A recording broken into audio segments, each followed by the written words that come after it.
করোনাকালে রাতারাতি মার্কেটের বদলে হাসপাতাল বনে যায় ডিএনসিসি কোভিড হাসপাতাল। একে একে বহরে যুক্ত হয় আইসিইউ, এইচডিইউ সহ আধুনিক মানের যন্ত্রপাতি। তাৎক্ষণিক এদিক সেদিক দিয়ে জনবল এনে আপৎকালীন সময়ে পাড়ি দেয় এই হাসপাতাল।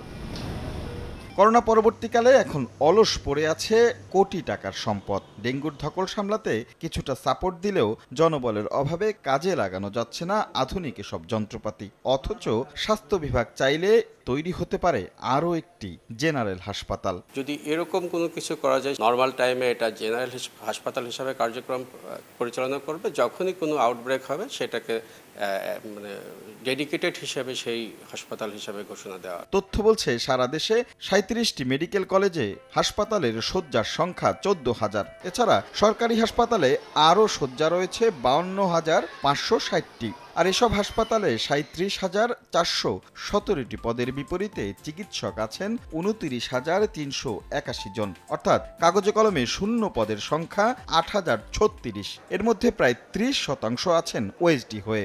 নার্সের পদ খালি আছে ৪৫%। আর মেডিকেল টেকনোলজিস্টের ৫,০৭৫টি পদ রয়েছে শূন্য। নগদের কাছে সব গ্রাহকই প্রিয়, তাই তো সারা দেশে ক্যাশ আউট চার্জ সবচেয়ে কম। বিশেষজ্ঞরা বলছেন একটি প্রকল্পের থাকে ৩টি ধাপ: অবকাঠামো, যন্ত্রপাতি আর জনবল। প্রথম দুটি খাতে দরপত্র আহ্বান, ঠিকাদারে নিয়োগ, মানে আর্থিক লেনদেন থাকায় এই দুই আগ্রহ স্বাস্থ্য খাতের কর্তাদের। স্থাপনা তৈরি এবং ক্রয়, এর সাথে ব্যবসা জড়িত। এখানে আপনার অর্থনৈতিক আপনার সুবিধার একটা বিষয় আছে, কিন্তু জনবল যে মানে আপনার নিয়োগ বা অথবা যে সৃষ্টি, প্রক্রিউরমেন্ট, সেখানে আসলে আপনার এখানে কন্ট্রাক্টরি সিস্টেম নাই। করোনাকালে তড়িঘড়ি করে নিয়োগের পর এই ২.৫ বছরে মাত্র ২,০০০ চিকিৎসক নিয়োগ প্রক্রিয়াধীন। একই অবস্থা নার্সের ক্ষেত্রেও। এমনকি অস্থির সেই সময়ে সামাল দেয়া অস্থায়ী নিয়োগ পাওয়া টেকনিশিয়ানরা অনেকেই উল্টো চাকরি হারিয়ে বেকার। অথচ এখন পর্যন্ত কোনো অর্থ বছরেই কেনাকাটায় কমতি ছিল না স্বাস্থ্য অধিদপ্তর। যদি কোনো প্রজেক্ট শুরু হয়ে থাকে, জনবল ছাড়া সেই প্রজেক্ট পাস হবে না।